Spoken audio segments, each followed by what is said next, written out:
ابھی تمہاری سیلری 50,000 روپے ہوگی۔ اگر تم نے محنت سے کام کیا تو تمہاری سیلری بڑھا دی جائے گی۔ Thank you sir, thank you very much. مارے خوشی سے دانیال کی آنکھوں سے آنسو بہنے لگے۔ پھر فوراً ہی اس نے اپنی کیفیت پر قابو پا لیا اور بولا، سر مجھے کب سے جوائن کرنا ہوگا؟ دانیال کے لہجے سے خوشی پھوٹی پڑ رہی تھی۔ تمہیں آج سے بلکہ ابھی سے جوائن کرنا ہوگا، شاہد خان نے کہا، اور تمہیں رہنا بھی یہیں ہوگا۔ یہیں رہنا ہوگا؟ دانیال نے حیرت سے پوچھا۔ ہاں، شاہد نے کہا، کام کی نوعیت ہی کچھ ایسی ہے کہ تم اپنے گھر والوں سے جتنی دور رہو اتنا ہی بہتر ہے۔ پھر تمہیں ٹریننگ بھی کرنا ہوگی۔ پھر وہ دانیال کے چہرے پر تردد کے آثار دیکھ کر بولا، ایسا کرو، تم ابھی جا کر اپنے گھر والوں سے مل آؤ، ان سے کہہ دینا کہ ملازمت کے سلسلے میں تم کراچی سے باہر جا رہے ہو۔ اوکے سر، دانیال نے کہا۔ تمہیں ڈرائیونگ آتی ہے؟ شاہد نے اچانک پوچھا۔ جی سر، ڈرائیونگ میں نے کالج کے زمانے میں سیکھ لی تھی۔ ناصر تمہیں یہاں کے دوسرے ممبر سے ملوا دے گا۔ وہیں دانیال کی ملاقات یوسف، مراد، ہارون اور ماریہ سے ہوئی تھی۔ اگلے 6 مہینے میں شاہد خان نے دانیال سے ایسے ایسے کام لیے تھے کہ دانیال کا شک یقین میں بدل گیا تھا کہ شاہد خان ملک دشمن سرگرمیوں میں ملوث ہے۔ اب دانیال کو وہاں جوائن کیے ہوئے 2 سال ہو چکے تھے اور اب وہ خاصا سینئر ہو گیا تھا۔ اس کے بعد اس کی طرح کے ضرورت مند اور پڑھے لکھے 3 لڑکے مزید ان کی ٹیم میں شامل ہوئے تھے۔ وہ خاور، سلطان اور اجمل تھے۔ ان لڑکوں میں سے خاور اور سلطان پسند آئے تھے۔ دانیال کو یہاں قانونی اور غیر قانونی کام کرتے ہوئے 2 سال سے زائد عرصہ گزر چکا تھا، لیکن وہ آج بھی شاہد خان کے اغراض و مقاصد سے لا علم تھا۔ وہ نہیں جانتا تھا کہ باہر سے آنے والا جو کنسائنمنٹ اس نے وصول کیا ہے اس میں کیا ہے، اسلحہ ہے یا ادویات۔ اچانک شاہد بہت ایکٹیو ہو گیا تھا۔ 6 مہینے بعد الیکشن ہونے والے تھے، اس لیے اس کی مصروفیات بہت زیادہ بڑھ گئی تھی۔ پھر اس نے ناصر کو ایک خاص مشن پر لاہور بھیج دیا۔ وہ 2 دن لاہور میں گزارتا تھا، بقیہ دن اسلام آباد میں گزرتے تھے۔ اس دوران میں کچھ عرصے تک وہ بھی ناصر کے ساتھ رہا تھا۔ پھر شاہد خان نے اسے واپس بلا لیا تھا اور اب اچانک ناصر کا قتل ہو گیا تھا اور اسے لاہور جانا تھا۔ اپنے اپارٹمنٹ پر پہنچ کر اس نے ضروری پیکنگ کی اور ٹی وی کھول کر بیٹھ گیا کیونکہ لاہور کی فلائٹ میں ابھی بہت وقت تھا۔ وہ ٹی وی دیکھتے ہوئے کافی پی رہا تھا کہ اطلاعی گھنٹی کی آواز گونج اٹھی۔ اس وقت کون آ گیا؟ دانیال خود کلامی کے انداز میں بولا اور دروازہ کھول دیا۔ اس کے سامنے ماریہ کھڑی تھی۔ اس نے ہینڈ کیری کا ہینڈل پکڑ رکھا تھا، جسم پر جدید فیشن کا چست لباس تھا، لیکن اس کے چہرے پر خشونت تھی۔ وہ خود کو ہر آدمی سے برتر سمجھتی تھی، اسی لیے دانیال کو اس سے چڑ تھی۔ کیا تم مجھے یہیں کھڑا رکھو گے؟ ماریہ نے درست لہجے میں کہا۔ دانیال کچھ کہے بغیر اندر کی طرف مڑ گیا۔ ماریہ بھی ہینڈ کیری کھینچتی ہوئی اس کے پیچھے پیچھے لاؤنج میں آ گئی۔ دانیال کو فرشی نشست زیادہ پسند تھی۔ وہ ٹی وی ہمیشہ نیچے بیٹھ کر دیکھتا تھا۔ ماریہ نے برا سا منہ بنا کر دانیال کو دیکھا اور صوفے پر بیٹھ گئی۔ دانیال خاموشی سے کافی پیتا رہا۔ تم تو ابھی تک غیر مہذب ہو۔ تمہیں اتنے بھی ایٹیکیٹس نہیں آتے کہ گھر آئے مہمان کو کافی یا چائے دی جاتی ہے؟ مہمان کو؟ دانیال نے کافی کا ایک اور گھونٹ لیا۔ یہاں مہمان کون ہے؟ کافی کی اتنی ہی طلب ہے تو کچن میں جاؤ اور کافی بنا لو۔ یہ تم مجھ سے بات کس لہجے میں کر رہے ہو؟ ماریہ اچانک آپے سے باہر ہو گئی۔ تو پھر کس لہجے میں کروں؟ دانیال بھی بھنا گیا۔ تم کیا چاہتے ہو، میں واپس چلی جاؤں؟ میں نے تمہیں آنے کے لیے کہا تھا، نہ جانے سے روکوں گا، دانیال نے کہا۔ میں تمہارے ساتھ نہیں جا سکتی۔ ماریہ کا پارا بڑھتا ہی جا رہا تھا۔ یہ بھی تم باس ہی کو بتاؤ، دانیال کے لہجے میں بے نیازی تھی۔ ٹھیک ہے، میں باس سے بات کرتی ہوں۔ اس نے غصے میں اپنا بیگ کھولا اور سیل فون نکال کر نمبر ڈائل کرنے لگی۔ پھر وہ چند لمحوں بعد بولی، سر، یہ دانیال تو بہت تکلیف دہ ہوتا جا رہا ہے، میں اس کے ساتھ نہیں جا سکتی۔ میرے ساتھ دانیال کے بجائے خاور کو بھیج دیں۔ جی، یہی موجود ہے۔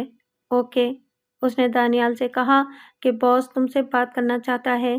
دانیال نے سیل فون اس سے لے لیا اور بولا، ہیلو۔ دانیال دوسری طرف سے باس کی آواز سنائی دی۔ آخر تمہارا پرابلم کیا ہے؟ پرابلم میرا نہیں باس، ماریہ کا ہے، دانیال نے ماریہ کی طرف دیکھتے ہوئے کہا۔ پھر وہاں ماریہ کی ضرورت ہی کیا ہے؟ میں ناصر کی ڈیڈ باڈی لینے جا رہا ہوں، اور صرف ڈیڈ باڈی ہی نہیں لانا ہے، اور بھی کام کرنا ہے، باس نے کہا۔ میں خاور کو بھیج رہا ہوں، اب تمہارے ساتھ خاور جائے گا، تم سیل فون ذرا ماریہ کو دو۔ ماریا نے چند لمحے بات کی، پھر دانیال کو قہر آلود نظروں سے گھورتی ہوئی چلی گئی۔ ناصر کا کوئی قریبی یا دور کا رشتہ دار نہیں تھا۔ دانیال نے ضروری خانہ پوری کی اور ناصر کی لاش اسپتال سے اس کے اپارٹمنٹ لے آیا۔ باس کے حکم کے مطابق اسی شام اس کی تدفین کر دی گئی۔ پولیس نے ناصر کا اپارٹمنٹ عارضی طور پر سیل کر دیا تھا، وہ اپارٹمنٹ بھی کلیئر کر دیا گیا۔ دانیال نے لاہور پہنچنے سے پہلے ہی سیل فون پر اکبر سے رابطہ کیا تھا اور اسے بتایا تھا کہ میں لاہور آ رہا ہوں، تو مجھ سے ملنے کی کوشش مت کرنا، بلکہ دور رہ کر میری نگرانی کرنا۔ دانیال کی چھٹی کہہ رہی تھی کہ لاہور میں اسے خطرہ ہے۔ پولیس سے اپارٹمنٹ کی چابی ملتے ہی دانیال نے سب سے پہلے ناصر کے کمپیوٹر کا جائزہ لیا۔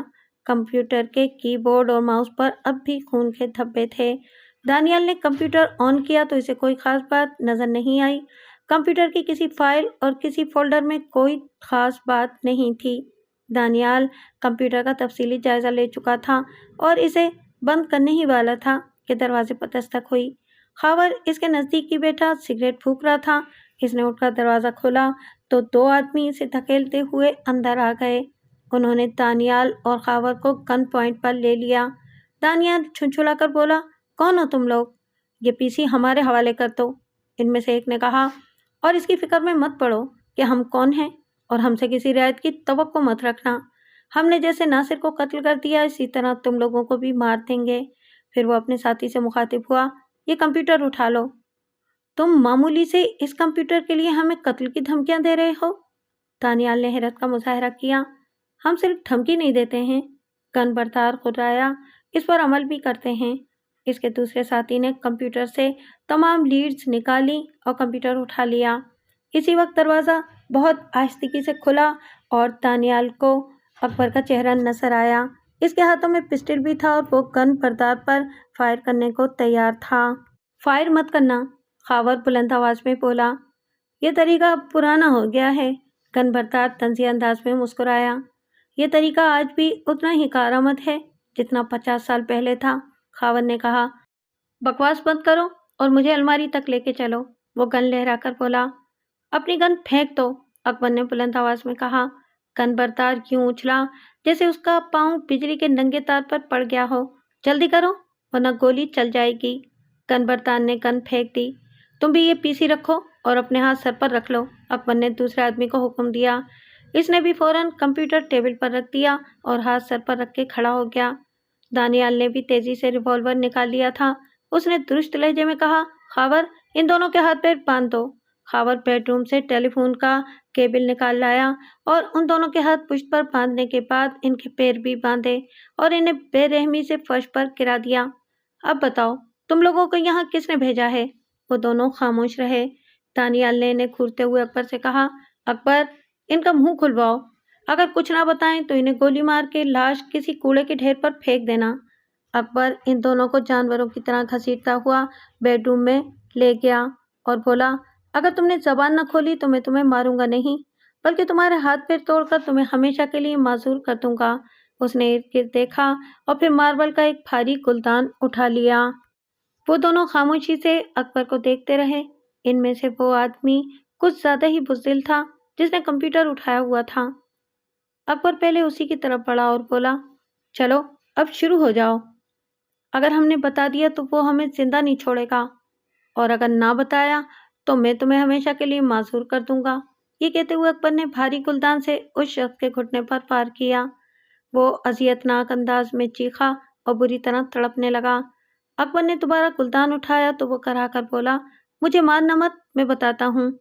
روشو، دوسرا آدمی چیخا، اگر تو نے زبان کھولی تو باس تیرے ٹکڑے کر دے گا۔ تو وفاداریاں نبھاتا رہ جانو، روشو نے کراتے ہوئے کہا، باس کو ہماری اتنی پرواہ ہے تو اب ہمیں بچاتا کیوں نہیں؟ اکبر نے جانو کے بھی گھٹنے پر زوردار وار کیا تو اس کے حلق سے بھی چیخ نکل گئی۔ اکبر نے کرخت لہجے میں کہا، تم اپنی زبان بند رکھو۔ پھر وہ روشو کی طرف متوجہ ہوا، ہاں تم بولو، تمہیں یہاں کس نے بھیجا تھا اور کیوں؟ وہ بہت بڑا آدمی ہے، روشو نے کہا، تم نے اگر اس کا نام سنا ہوتا تو تم اس کا کچھ نہیں بگاڑ پاتے۔ روشو، جانو پھر چیخا، اپنی زبان بند رکھ مردود، ورنہ تیرے ساتھ میں بھی کتے کی موت مارا جاؤں گا۔ اس کا نام، روشو کہتے کہتے رک گیا اور پھر بولا، وہ مجھے زندہ نہیں چھوڑے گا۔ میں بہت دیر سے تمہاری بکواس سن رہا ہوں۔ اکبر بفر گیا اور ایک مرتبہ پھر گلدان تھاما۔ اس کا نام رستم جی ہے، روشو جلدی سے بولا۔ کون رستم جی؟ دانیال کمرے میں داخل ہوتے ہوئے بولا۔ وہ بہت بڑا بزنس مین ہے اور وہ تو 5 اسٹار ہوٹلوں کا مالک ہے، دانیال نے پوچھا۔ ہاں ہاں وہی، روشو نے جواب دیا۔ اس نے کہا تھا کہ ناصر کے اپارٹمنٹ پر جاؤ اور وہاں سے اس کا کمپیوٹر لے آؤ۔ اگر کوئی رکاوٹ بنے تو اسے گولی مار دینا۔ اب تیرے ساتھ میں بھی مارا جاؤں گا روشو، جانو نے کہا۔ کیا رستم جی تم لوگوں کو خود ہدایات دیتا ہے؟ اکبر نے پوچھا۔ وہ خود کبھی سامنے نہیں آتا، روشو کے بجائے جانو نے جواب دیا۔ میں خواہ کسی کی جان لینا نہیں چاہتا، دانیال نے کہا، اس لیے تم لوگوں کو چھوڑ رہا ہوں۔ یہ مہربانی مت کرو صاحب، جانو نے کہا، تم اگر چھوڑ بھی دو گے تو رستم جی کے آدمی ہمیں نہیں چھوڑیں گے۔ یہ تمہارا پرابلم ہے، دانیال نے کہا۔ ہاں اگر تم یہ کمپیوٹر ہمیں دے دو تو ہم بچ سکتے ہیں، جانو کچھ سوچ کر بولا۔ یہ کمپیوٹر بھی لے جاؤ، دانیال نے دریا دلی سے کہا، یہ ہمارے کس کام کا ہے؟ اب نکلو یہاں سے۔ اکبر نے آگے بڑھ کر ان کے ہاتھ پاؤں کھول دیے۔ وہ دونوں بمشکل تمام لنگڑاتے ہوئے اٹھے اور لاؤنج میں پہنچے جہاں کمپیوٹر رکھا تھا۔ جانو کچھ سوچ کر بولا، میں کمپیوٹر لے جانے کے بجائے اس کی ہارڈ ڈسک نکال لیتا ہوں۔ تم لوگ بیٹھو، اکبر نے کہا، میں اس کی ہارڈ ڈسک نکال دیتا ہوں۔ اس نے کمپیوٹر کا کور کھولا اور اس میں سے ہارڈ ڈسک نکال کر جانو کے ہاتھ پر رکھ دی۔ پھر وہ دونوں لنگڑاتے ہوئے اپارٹمنٹ سے باہر نکل گئے۔ دانیال کے اشارے پر اکبر بھی ان کے پیچھے روانہ ہو گیا۔ ان کے جانے کے بعد دانیال نے خاور سے کہا، یار اس چکر میں تو مجھے شدید بھوک لگ گئی ہے، کچھ کھانے کو لے آؤ۔ کھانا تو میں پہلے ہی لے آیا تھا، مجھے خود بھوک لگ رہی ہے، میں ابھی کھانا نکالتا ہوں۔ ان کے اطمینان میں کوئی فرق نہیں پڑا تھا، وہ اس طرح کے معمول کے عادی تھے۔ کھانا کھاتے ہوئے خاور نے کہا، دانیال صاحب آپ مجھ سے زیادہ سینئر ہیں، مجھے یہاں کی بہت سی باتیں سمجھ میں نہیں آئیں۔ تو پھر تم یہاں جاب کیسے کر رہے ہو؟ دانیال نے کہا۔ یہ بھی اپنی جگہ حیرت انگیز ہے، خاور نے کہا۔ میں آرمی سے ریٹائرڈ ہونے کے بعد ایک سیکورٹی ایجنسی میں معمولی سی جاب کر رہا تھا۔ ایک دفعہ میری ڈیوٹی ایک بڑے ڈپارٹمنٹل اسٹور پر تھی، اچانک وہاں ڈاکو آ گئے۔ میں اس وقت سامنے والے کیبن سے سگریٹ لے رہا تھا، ورنہ میں ڈاکوؤں کے ہاتھوں مارا جاتا۔ میں سگریٹ لے کر واپس آیا تو مجھے گڑبڑ کا احساس ہوا۔ پھر میں نے 2 ڈاکوؤں کو مار گرایا اور 2 کو بری طرح زخمی کر دیا۔ ان کا 5واں ساتھی فرار ہونے میں کامیاب ہو گیا تھا، لیکن بعد میں اسے بھی گرفتار کر لیا گیا تھا۔ اس واقعے کے 2 دن بعد ماریا ہمارے آفس آئی تھی۔ اسے سیکورٹی گارڈ کی ضرورت تھی اور وہ صرف مجھے ہی ہائر کرنا چاہتی تھی۔ ایجنسی نے میری خدمات اسے دے دیں۔ پھر ماریا نے مجھے بہت زیادہ سیلری کا لالچ دے کر اپنے پاس ملازم رکھ لیا۔ بس پھر میں وہی کرتا گیا جو باس نے چاہا۔ اس نام نہاد ٹاسک فورس سے وابستہ ہر فرد کی یہی کہانی ہے، دانیال نے کہا۔ یہ لوگ اسے ٹاسک فورس کہتے ہیں، لیکن میں اسے مافیا سمجھتا ہوں۔ پھر وہ کچھ سوچ کر بولا، میری ایک بات یاد رکھنا، اس ٹاسک فورس کے کسی بھی فرد کے سامنے یوں بے تکلفی سے کوئی بات مت کرنا، ورنہ یہ بھی ہو سکتا ہے کہ تمہاری دوسرے دن لاش کوڑے کے کسی ڈھیر پر پڑی ہو۔ آپ مجھ سے بہت سینئر ہیں دانیال صاحب، خاور نے کہا۔ کیا آپ نے کبھی یہ کوشش نہیں کی کہ اس ٹاسک فورس یا مافیا کے اصل کرتا دھرتا کے بارے میں معلوم کیا جائے؟ میں معلوم کر چکا ہوں، دانیال نے مسکرا کر کہا۔ اس کے بعد سے بہت زیادہ محتاط ہو گیا ہوں۔ میں اپنے طور پر اس شخص کے خلاف ثبوت بھی حاصل کرنے کی کوشش کر رہا ہوں، لیکن ابھی تک مجھے کامیابی نہیں ہوئی ہے۔ جس دن مجھے اس کے خلاف کوئی ٹھوس ثبوت مل گیا، اس دن میں اس شخص سمیت شاہد خان اور اس کی نام نہاد ٹاسک فورس سلاخوں کے پیچھے ہوگی۔ ناصر صاحب کا مرڈر کون کر سکتا ہے؟ خاور نے پوچھا۔ ناصر بھی گزشتہ 2 سال سے شاہد خان اور ماریا سے برگشتہ ہو گیا تھا، وہ بھی ان کے خلاف۔ دانیال بولتے بولتے اچانک خاموش ہو گیا، پھر بولا، ممکن ہے ناصر کے ہاتھ ان لوگوں کے خلاف کوئی ثبوت لگ گیا ہو؟ خاور، دانیال ایک دم پرجوش لہجے میں بولا، ناصر نے کسی USB کا بھی تذکرہ کر دیا تھا، لیکن وہ ابھی تک مجھے ملی نہیں۔ ناصر صاحب کے مرڈر کے بعد USB یقینی طور پر پولیس کے ہاتھ لگ گئی ہوگی۔ ناصر اتنا احمق نہیں تھا کہ وہ USB اپنی جیب میں لے کر گھومتا۔ اگر وہ پولیس کے ہاتھ لگی ہے تو یہ بھی معلوم ہو جائے گا۔ اکبر کے کچھ جاننے والے ہیں پولیس ڈپارٹمنٹ میں، دانیال نے کہا۔ اکبر کو بھی میں نے پہلی دفعہ دیکھا ہے۔ یہ اکبر میرا آدمی ہے، دانیال مسکرا کر بولا۔ اکبر میرا بہت پرانا دوست ہے، بہت نڈر اور ذہین آدمی ہے اور IT کا ماہر ہے۔ کھانے سے فارغ ہو کر وہ دونوں پھر لاؤنج میں آ گئے۔ خاوند نے کہا، آپ نے کسی USB کا تذکرہ کیا تھا؟ ہاں، دانیال چونک کر بولا۔ مجھے سوچنے دو کہ وہ ناصر USB کہاں چھپا سکتا ہے۔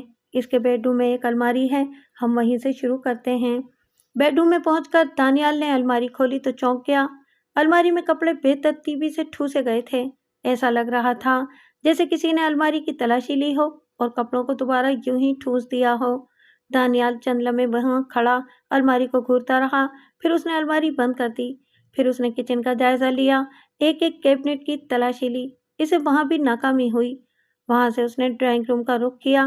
دانیال نے ڈرائنگ روم کا بھی اچھی طرح جائزہ لیا، اسے وہاں بھی ناکامی ہوئی۔ نہ جانے ناصر نے USB کہاں چھپائی تھی۔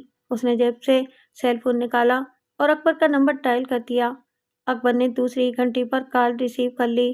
اس نے کہا، اکبر، کل صبح تمہیں ایک ضروری کام کرنا ہے۔ یہ معلوم کرو کہ ناصر کے مرڈر کے بعد پولیس کو ناصر کی کوئی USB تو نہیں ملی ہے۔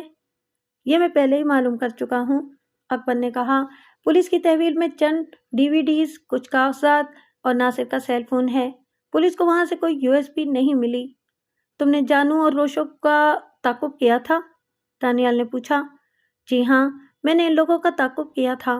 روشو تو اس سے الگ ہو کر کہیں چلا گیا تھا۔ جانو وہاں سے ایک 5 اسٹار ہوٹل پہنچا تھا۔ وہاں وہ 5ویں منزل کے کسی کمرے میں گیا تھا، پھر چند منٹ بعد ہی وہاں سے نکل آیا تھا۔ اس کا مطلب ہے کہ اس نے وہ ہارڈ ڈسک ہوٹل میں مقیم کسی شخص کو پہنچائی ہے، میں نے پرخیال انداز میں کہا۔ میں نے اپنے طور پر معلوم کرنے کی کوشش کی تھی، لیکن معلوم نہ ہو سکا، اکبر نے کہا۔ میں ابھی آپ کو کال کرنے ہی والا تھا کہ آپ کا فون آ گیا۔ ٹھیک ہے، مجھے ضرورت پڑی تو میں تمہیں کال کر لوں گا، دانیال نے کہا اور سلسلہ منقطع کر دیا۔ پھر خاور کو بتایا کہ اکبر نے معلوم کر لیا ہے، پولیس کی تحویل میں کوئی USB نہیں ہے۔ پولیس یقینی طور پر ناصر کی ڈائری بھی لے گئی ہوگی، ورنہ اس کے ذریعے اندازہ ہو جاتا کہ ناصر کن خطوط پر کام کر رہا تھا۔ پھر دانیال اٹھتے ہوئے بولا، آؤ ذرا اس 5 اسٹار ہوٹل تک چلتے ہیں، میں ذرا کپڑے بدل لوں۔ میں نے الماری میں ناصر کے کئی بہت قیمتی سوٹ دیکھے ہیں، اس کا اور میرا سائز تقریباً ایک تھا۔ دانیال تیار ہو کر بیڈ روم سے باہر نکلا تو اس کی سج دھج ہی نرالی تھی۔ جسم پر انتہائی قیمتی سوٹ تھا اور سفید بے داغ شرٹ پر سوٹ کی ہم رنگ ٹائی بہت اچھی لگ رہی تھی۔ خاور بھی تیار تھا۔ دانیال ناصر ہی کی گاڑی استعمال کر رہا تھا۔ وہ گاڑی پولیس نے اپنی تحویل میں نہیں لی تھی کیونکہ ناصر ہیوی بائک استعمال کرتا تھا۔ وہ ہوٹل پہنچے تو رات کا 1 بج رہا تھا۔ دانیال سیدھا کاؤنٹر پر پہنچا اور بہت پر اعتماد انداز میں استقبالیہ لڑکی سے بولا، مجھے مسٹر ارشد علی خاکوانی سے ملنا ہے۔ استقبالیہ کلرک نے سامنے رکھے ہوئے مانیٹر پر نظر ڈالی اور کچھ ٹائپ کرنے لگی، پھر وہ سر ہلا کر بولی، سوری سر، اس نام کا کوئی گیسٹ ہمارے ہوٹل میں نہیں ہے۔ نہیں ہے؟ دانیال نے حیرت کا مظاہرہ کیا۔ ابھی کچھ دیر پہلے ٹیلی فون پر ان سے بات ہوئی ہے، انہوں نے تو بتایا تھا کہ 5th فلور پر مقیم ہے، روم نمبر میرے ذہن سے نکل گیا ہے۔ استقبالیہ کلرک نے ایک مرتبہ پھر LCD پر نظر ڈالی، کچھ بٹن دبائے اور بولی، سوری سر، 5th فلور پر اس نام کے کوئی گیسٹ نہیں ہیں۔ دانیال نے پریشانی کا مظاہرہ کرتے ہوئے کہا، میں کیسے معلوم کروں، ان کا سیل فون بھی اس وقت آف ہے۔ آئی ایم سوری سر، استقبالیہ لڑکی نے کہا، مجھے افسوس ہے کہ میں آپ کی کوئی مدد نہیں کر سکی۔ کوئی بات نہیں، اس نے کہا، میں اب ان سے صبح ملاقات کروں گا۔ یہ کہہ کر دانیال کاؤنٹر سے ہٹ گیا۔ اسی وقت اسے مراد نظر آیا، وہ لفٹ سے نکل کر ہوٹل کے دروازے کی طرف جا رہا تھا۔ اس کی نظر دانیال اور خاور پر نہیں پڑی تھی۔ یہ مراد یہاں کیا کر رہا ہے؟ خاور خود کلامی کے انداز میں بولا، آؤ اسی سے معلوم کرتے ہیں، دانیال نے کہا اور باہر کی طرف بڑھا۔ مراد پارکنگ لاٹ کی طرف جا رہا تھا۔ مراد کو وہاں دیکھ کر دانیال کو شدید حیرت ہوئی تھی۔ وہ تینوں پارکنگ لاٹ میں آگے پیچھے داخل ہوئے۔ دانیال نے قدرے بلند آواز میں کہا، مراد۔ مراد بری طرح چونکا اور گھوم کر دیکھا۔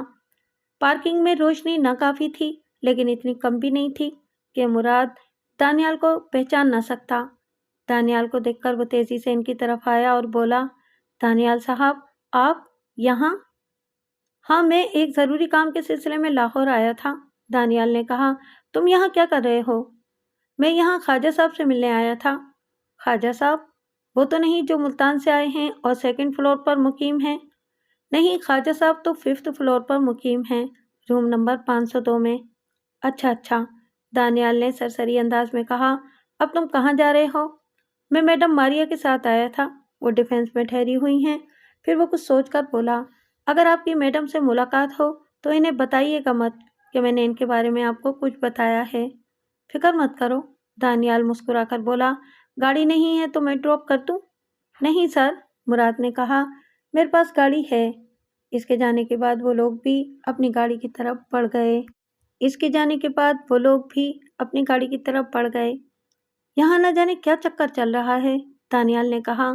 مراد یہاں کیوں آیا تھا اور ماریا اپنی آمد کو خفیہ کیوں رکھنا چاہتی ہے؟ پھر اس نے جیب سے سیل فون نکالا اور اکبر سے رابطہ کرنے کے بعد بولا، اکبر، میں نے معلوم کر لیا ہے کہ 5ویں فلور پر جانو کس سے ملا تھا۔ وہ شخص خواجہ کے نام سے روم نمبر 502 میں مقیم ہے۔ آپ اس وقت کہاں ہیں؟ اکبر نے پوچھا۔ میں اس وقت اسی ہوٹل کی پارکنگ میں ہوں۔ ٹھیک ہے، آپ واپس چلے جائیں، میں وہاں پہنچتا ہوں۔ وہ لوگ گھر پہنچے تو دانیال بہت بیزار سا تھا۔ اس نے کہا، لگتا ہے کہ ہم اندھیرے میں دھکے کھا رہے ہیں، کوئی سرا ہاتھ ہی نہیں آ رہا۔ دانیال کپڑے بدلنے کے لیے بیڈ روم میں چلا گیا۔ اس نے کوٹ اتارنے سے پہلے حسب عادت اس کی جیبوں کی تلاشی لی۔ اس نے کوٹ کی اندرونی جیب میں ہاتھ ڈالا تو اس کی انگلیاں کسی چیز سے ٹکرائیں۔ وہ کوئی بہت چھوٹی سی چیز تھی، لیکن دانیال کی انگلیوں نے اسے محسوس کر لیا۔ اس نے وہ چیز باہر نکال لی۔ وہ بہت چھوٹا سا میموری کارڈ تھا۔ کارڈ دیکھ کر دانیال کی آنکھیں چمکنے لگیں۔ اس نے کوٹ بیڈ پر پھینکا اور تیزی سے باہر لپکا۔ اس کا جوش و خروش دیکھ کر خاور چونک اٹھا اور بولا، کیا ہوا دانیال صاحب؟ ہمیں جس چیز کی تلاش تھی وہ مل گئی ہے۔ دانیال کی آواز میں بھی دبا دبا جوش تھا۔ اس نے چٹکی میں پکڑا ہوا میموری کارڈ غور سے دیکھا۔ وہ 8 GB کا میموری کارڈ تھا۔ اس میں ایک تو کیا بہت سی فائلیں ٹرانسفر ہو سکتی تھیں۔ خاور، میں نے کمپیوٹر ٹرالی کی دراز میں کارڈ ریڈر دیکھا تھا، وہ ذرا نکالو اور میرا لیپ ٹاپ لے آؤ۔ خاور نے کمپیوٹر ٹرالی میں سے کارڈ ریڈر نکال کر دانیال کو دیا اور اس کا لیپ ٹاپ اٹھا لایا۔ دانیال نے میموری کارڈ ریڈر میں لگایا اور اسے لیپ ٹاپ میں لگا دیا۔ ان دونوں کی نظریں لیپ ٹاپ کی اسکرین پر لگی ہوئی تھیں۔ اچانک لیپ ٹاپ اسپیکر سے گانے کی آواز ابھری، ABCD پڑھ لی بہت، اچھی باتیں کر لی بہت۔ دانیال نے جھنجھلا کر وہ گانا بند کر دیا اور گانا سن کر اسے اس جھنجھلاہٹ میں بھی ہنسی آ گئی۔ خاور بھی ہنسنے لگا اور پھر بولا، سر، دوسرے فولڈر بھی چیک کریں۔ دانیال نے دوسرا فولڈر کھولا تو چند سیکنڈ تک اسکرین پر جھائیاں اور لائنیں آتی رہیں۔ پھر ناصر کی آواز ابھری، دانیال، تم میری آواز سن رہے ہو؟ اگر یہ میموری کارڈ واقعی تمہیں ملا ہے تو یہ میری بہت بڑی کامیابی اور اس ملک کی خوش قسمتی ہے، اور اگر ایسا نہیں ہے تو ملک کو خدا نخواستہ شدید نقصان پہنچنے والا ہے۔ اب میری بات غور سے سنو، میں تمہیں ملک کے چند بڑے لوگوں کے نام بھیجوں گا۔ یہ ان لوگوں کو بھٹکانے کے لیے ہوں گے جو ملک کے خلاف ایک گھناؤنی سازش میں ملوث ہیں۔ وہ 5 لوگ بہت نیک نام ہیں، محض ناموں سے ان کا کچھ نہیں بگڑ سکتا۔ ہاں، سازشی عناصر ضرور گمراہ ہو سکتے ہیں۔ یہ تو تمہیں معلوم ہوگا کہ ہم سب شاہد خان کی جس ٹاسک فورس کے لیے کام کرتے ہیں وہ کوئی ٹاسک فورس نہیں بلکہ دہشت گردوں کی ایک تنظیم ہے۔ وہ لوگ بھاری معاوضہ دے کر ملک کے نوجوانوں کو اپنا اعلی کار بنا رہے ہیں، پھر انہیں بلیک میل کر کر اپنے تمام غیر قانونی کام ان سے کراتے ہیں۔ میں نے اس گھناؤنی سازش میں مزید ان کا ساتھ دینے سے انکار کر دیا تو شاہد آپے سے باہر ہو گیا اور بولا کہ تم چاہو بھی تو ہمیں نہیں چھوڑ سکتے۔ میرے پاس تمہارے ان تمام قتل اور غیر قانونی کاموں کی ویڈیوز موجود ہیں جو تم اب تک کرتے رہے ہو۔ میں غصے میں پاگل ہو گیا اور بمشکل تمام اپنے غصے پر قابو پا کر بولا، دھمکیاں مت دو باس، میں نے تو یوں ہی ایک بات کہی تھی، ٹاسک فورس چھوڑنے کا کوئی ارادہ نہیں ہے میرا۔ اس دن کے بعد شاہد خان میری طرف سے محتاط ہو گیا۔ ایک بات اور سنو، شاہد خان کا اصل نام سنجے کپور ہے۔ دانیال اس انکشاف پر بری طرح چونکا۔ خاور بھی پھٹی پھٹی آنکھوں سے خالی اسکرین کو گھور رہا تھا کیونکہ میموری کارڈ میں صرف ناصر کی آڈیو تھی۔ دانیال ایک مرتبہ پھر لیپ ٹاپ کی طرف متوجہ ہو گیا۔ شاہد خان کی طرح ماریا بھی بھارتی ایجنٹ ہے۔ اس سے زیادہ ہولناک بات یہ ہے کہ ان کا سرپرست ملک کا ایک بہت بڑا آدمی ہے۔ اس کا نام سن کر تمہیں یقین نہیں آئے گا۔ پہلے مجھے بھی یقین نہیں آیا تھا۔ اس کا نام ملک محمد یاسین خان ہے۔ گزشتہ حکومت میں یہ وزیر تھا۔ یہ بہت بڑا جاگیردار ہے۔ اس کی سرپرستی میں بہت سے رفاہی ادارے چلتے ہیں۔ ملک کے بڑے شہروں میں اس نے اسپتال بھی بنائے ہیں اور اسکول بھی۔ اس کا اصل نام راجیش شکلا ہے۔ شکلا گزشتہ 30 سال سے ہمارے ملک میں مقیم ہے۔ نہ صرف مقیم ہے بلکہ ہر دور میں حکومت کے اعلیٰ عہدوں پر بھی رہا ہے۔ اس کے اسکولوں میں پاکستان دشمن پرورش پاتے ہیں۔ میں تو چکرا کر رہ گیا ہوں۔ اسکولوں میں پڑھانے والے اساتذہ بھی مسلمان نہیں ہیں، لیکن نظر ایسے آتے ہیں جیسے ان سے بڑا کوئی مسلمان نہ ہو۔ ان کا تعلق راہ سے نہیں ہے۔ یہ بھارت کی کسی مذہبی انتہا پسند تنظیم کے لوگ ہیں۔ اب سب سے ضروری بات سنو۔ فروری میں بھارتی وزیر اعظم پاکستان کے سرکاری دورے پر آ رہے ہیں۔ بھارت کی مذہبی انتہا پسند تنظیموں کو یہ بات پسند نہیں آئی ہے کہ پاکستان اور بھارت میں اچھے تعلقات ہوں۔ بھارتی وزیر اعظم پاکستان پہنچیں گے اور اسی دن انہیں ہلاک کر دیا جائے گا۔ اس کے بعد کیا ہوگا اس کا اندازہ تم بھی لگا سکتے ہو۔ پاکستان پوری دنیا میں بدنام ہو جائے گا اور دنیا بھر کی ہمدردیاں بھارت کے ساتھ ہوں گی۔ آج دسمبر کی 10 تاریخ ہے۔ بھارتی وزیر اعظم 22 فروری کو پاکستان پہنچیں گے۔ ہمیں اس عرصے میں اپنا پلان ترتیب دینا ہے۔ میں نے احتیاطاً یہ باتیں ریکارڈ کر دی ہیں کہ ممکن ہے میرے ساتھ کوئی حادثہ پیش آ جائے۔ میں اگلے ہفتے کراچی آؤں گا تو اس موضوع پر تفصیل سے بات کریں گے۔ دانیال گمسم سا اپنی جگہ پر بیٹھا رہ گیا۔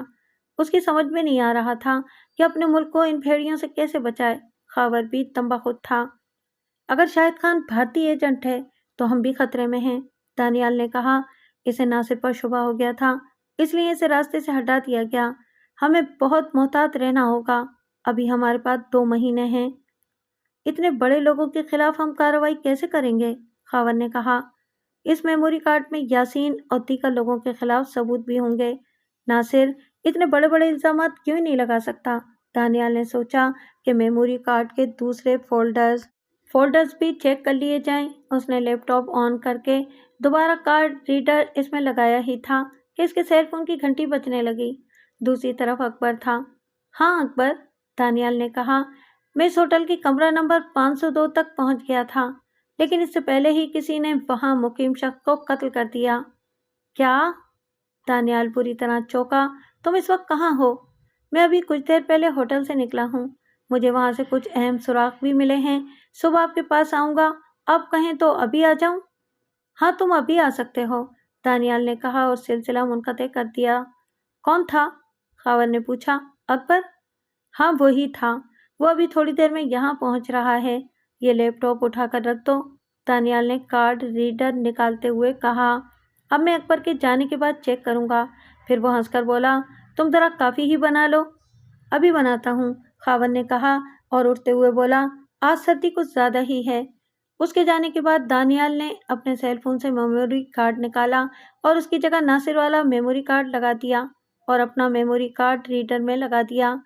یہ بھی کوئی محفوظ طریقہ نہیں تھا، لیکن فوری طور پر محفوظ تھا۔ آدھے گھنٹے کے بعد اکبر وہاں پہنچ گیا۔ اس نے بتایا کہ ہوٹل کی کمرہ نمبر 502 میں جو شخص مقیم تھا اس کا نام ارون گپتا تھا۔ ارون گپتا؟ خاور نے حیرت سے کہا۔ اس کا مطلب ہے کہ وہ ہندو تھا؟ مراد کہہ رہا تھا کہ وہاں تو خواجہ نام کا کوئی شخص مقیم ہے۔ میں ارون گپتا کا پاسپورٹ اور دوسرے اہم کاغذات لے آیا ہوں۔ اس نے پلاسٹک کا ایک لفافہ دانیال کی طرف بڑھا دیا اور اٹھتے ہوئے بولا، میں اب چلتا ہوں۔ اس کے جانے کے بعد دانیال نے بھی کچھ دیر کمر سیدھی کرنے کا ارادہ کیا۔ کمرے میں صرف ایک بیڈ تھا اور ایک ہی کمبل تھا۔ دانیال نے الماری کے نچلے حصے میں ایک اور کمبل بھی دیکھا تھا۔ خاور وہی کمبل اٹھا کر بیڈ روم میں صوفے پر لیٹ گیا۔ اس نے ہیٹر بھی آن کر دیا تھا، اس لیے کمرے کا درجہ حرارت خوشگوار تھا۔ فوراً ہی دانیال کو نیند آ گئی، مگر اچانک ہی اس کی آنکھ کھل گئی۔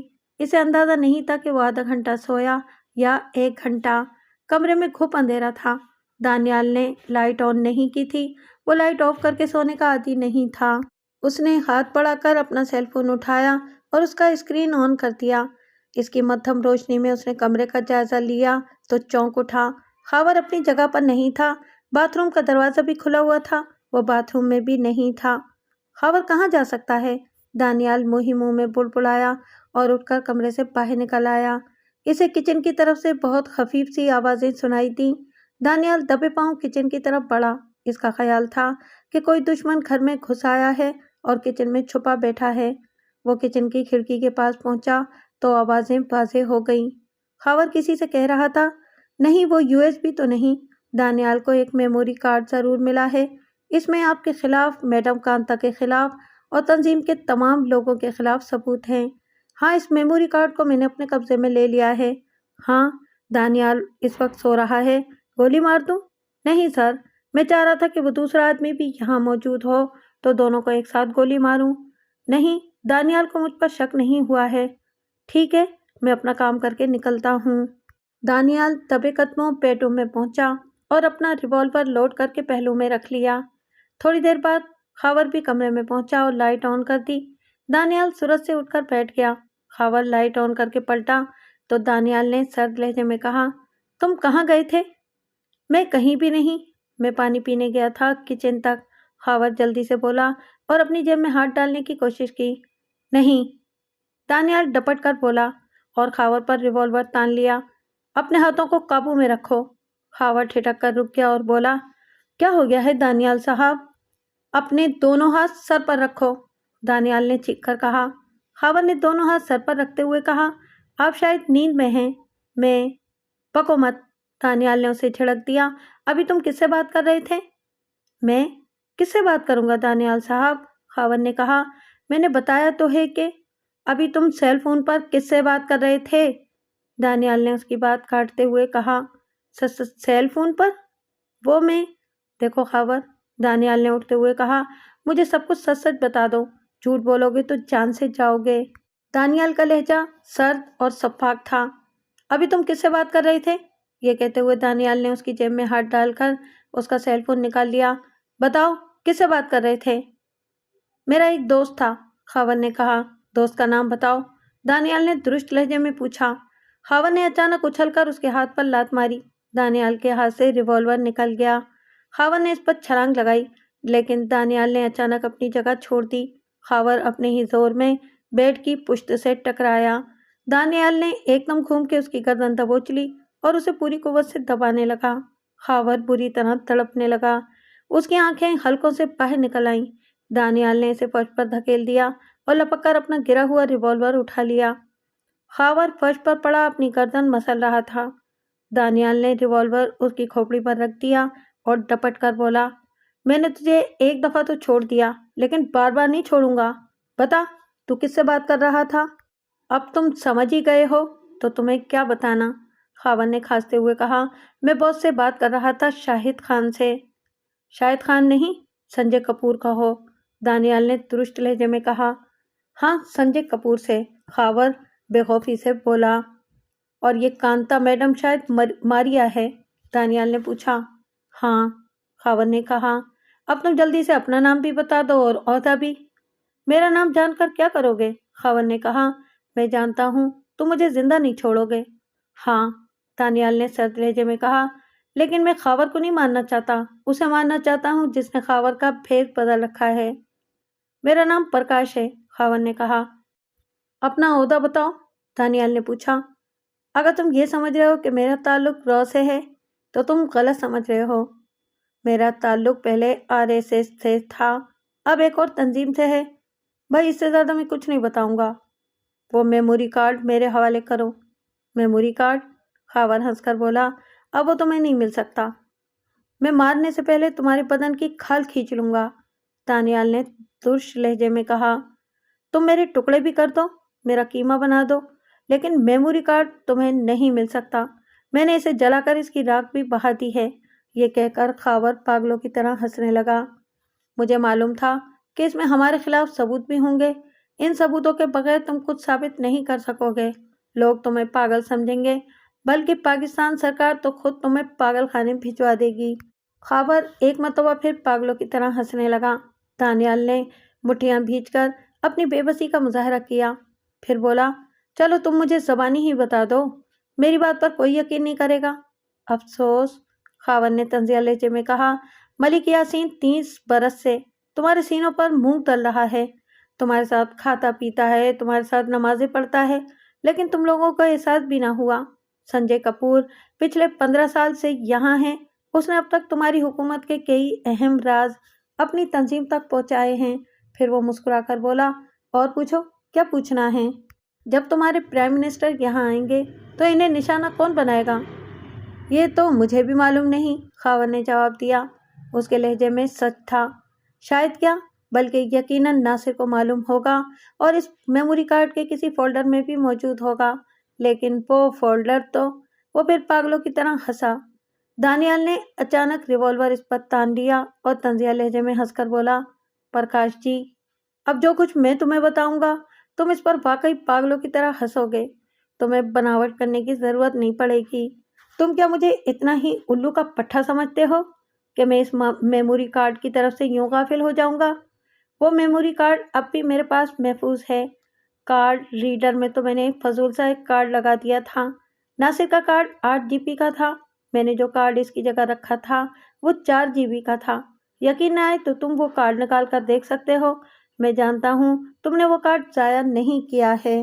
پرکاش خاور پھٹی پھٹی نظروں سے اسے گھور رہا تھا، اس کے چہرے پر عجیب تاثرات تھے۔ پھر وہ چیخ کر بولا، یو باسٹرڈ، تو مجھ سے بلف کر رہا تھا؟ مجھ سے؟ دھوکہ تو ہم نے تیرے ساتھ کیا ہے، حرام خور۔ چھل کپٹ میں ہم سے زیادہ کون ہے؟ ہم اپنے پردھان منتری کو قتل کیوں کرنے لگے؟ ناصر خود کو عقل کل سمجھتا تھا، ہمارے ہی لوگوں نے اسے یہ بتایا تھا، ورنہ ہمارا پلان تو کچھ اور ہے۔ اس مرتبہ ہم پاکستان کو ایسا زخم لگائیں گے کہ وہ مدتوں نہ بھر سکے گا۔ دانیال کے چہرے پر بے بسی کے تاثرات تھے۔ میں تمہیں ایک ٹپ دے سکتا ہوں، پرکاش گویا دانیال کی بے بسی سے لطف اندوز ہوتے ہوئے بولا، لیکن اس ٹپ سے تم لوگ اور پاگل ہو جاؤ گے، بلکہ پاگل کتوں کی طرح ایک شہر سے دوسرے اور دوسرے سے تیسرے کی طرف بھاگو گے۔ پھر پرکاش لہجہ بدل کر بولا، ہم پاکستان کے کسی بڑے اسکول پر حلہ بولیں گے اور وہاں موجود سپولیوں کو کچل کر رکھ دیں گے۔ وہ بچے سپولیے ہی تو ہیں۔ جب ایک ساتھ 1000 بچوں کے جنازے اٹھیں گے تو تمہارے تمام میزائل، ٹینک اور کرکٹ لانچر بھی تمہارے کام نہ آ سکیں گے۔ یہ کہہ کر وہ پاگلوں کی طرح ہنسنے لگا۔ دانیال غصے سے گویا پاگل ہو گیا اور اس نے پرکاش کے منہ پر زوردار لات رسید کر دی اور ڈپٹ کر بولا، تم لوگ پیدائشی بزدل ہو، مردوں کا مقابلہ تو کر نہیں سکتے، عورتوں اور بچوں ہی پر تمہارا بس چلتا ہے۔ دانیال نے اس کے منہ پر دوسری لات ماری، بتاؤ تم لوگوں نے ہمارے کس شہر کو خون میں نہلانے کا پروگرام بنایا ہے؟ یہ بات تو میں مر کے بھی نہیں بتاؤں گا۔ پرکاش مکروہ انداز میں مسکرایا، کیونکہ دانیال کی زبردست لات سے اس کے کئی دانت ٹوٹ گئے تھے اور منہ سے خون بہہ رہا تھا۔ میں تجھ پر اپنی گولی ضائع نہیں کروں گا، بلکہ تیری کھال کھینچ لوں گا۔ اس کے جوتے بھی بنوا لینا، پرکاش نے طنزیہ لہجے میں کہا اور کنکھیوں سے دیوار گیر کھڑی دیکھی۔ دانیال اس کی اس حرکت پر چونک اٹھا۔ اسے اچانک خیال آیا کہ پرکاش اسے باتوں میں لگا کر وقت ضائع کر رہا ہے اور اسے کسی کی آمد کا انتظار ہے۔ دانیال اچانک کھڑا ہو گیا۔ اس نے تیزی سے پرکاش کے ہاتھ پشت پر باندھے اور خود بھی بہت عجلت میں کپڑے بدل لیے۔ اس نے اپنے دونوں ریوالور بغلی ہولسٹرز میں ڈالے اور پرکاش کو کھینچتا ہوا باہر لے چلا۔ یہ تم کیا کر رہے ہو؟ دانیال کو پہلی دفعہ پرکاش کے لہجے میں خوف محسوس ہوا۔ صبح ہونے میں زیادہ دیر نہیں تھی، تمام اپارٹمنٹ میں تاریکی اور سناٹا تھا۔ دانیال پرکاش کو گھسیٹتا ہوا گاڑی تک لے گیا اور اسے پیسنجر سیٹ میں ٹھوس دیا۔ کمپلیکس کے صدر دروازے پر کاہل سا ایک چوکیدار بیٹھا اونگ رہا تھا۔ دانیال نے احتیاطاً گاڑی صاف کرنے کا میلا کپڑا اٹھا کر پرکاش کے منہ میں ٹھوس دیا۔ اسی وقت بلڈنگ کے صدر دروازے پر ایک لینڈ کروزر رکی اور اس میں سے 4 آدمی باہر نکل کر گیٹ کی طرف بڑھے۔ ان میں سے ایک نے چوکیدار سے کچھ پوچھا، پھر وہ چاروں لفٹ کی طرف بڑھ گئے۔ دانیال کو یقین تھا کہ پرکاش کو انہی لوگوں کا انتظار تھا۔ وہ فیصلہ نہیں کر پا رہا تھا کہ پرکاش کو لے کر نکلے یا ان لوگوں کا شکار کرے۔ پھر اس نے لمحوں میں ان لوگوں کو گھیرنے کا فیصلہ کر لیا۔ اس نے ریوالور کے دستے کی ایک نپی تلی ضرب پرکاش کے سر پر ماری۔ وہ بیٹھے بیٹھے ایک طرف لڑک گیا۔ پھر اس نے جیب سے سیل فون نکال کر اکبر کو کال کی اور مختصراً اسے بتایا کہ وہاں کیا صورتحال ہے۔ دانیال کو یہ بھی اندازہ تھا کہ ان کا ایک آدمی گاڑی میں بھی بیٹھا ہوگا۔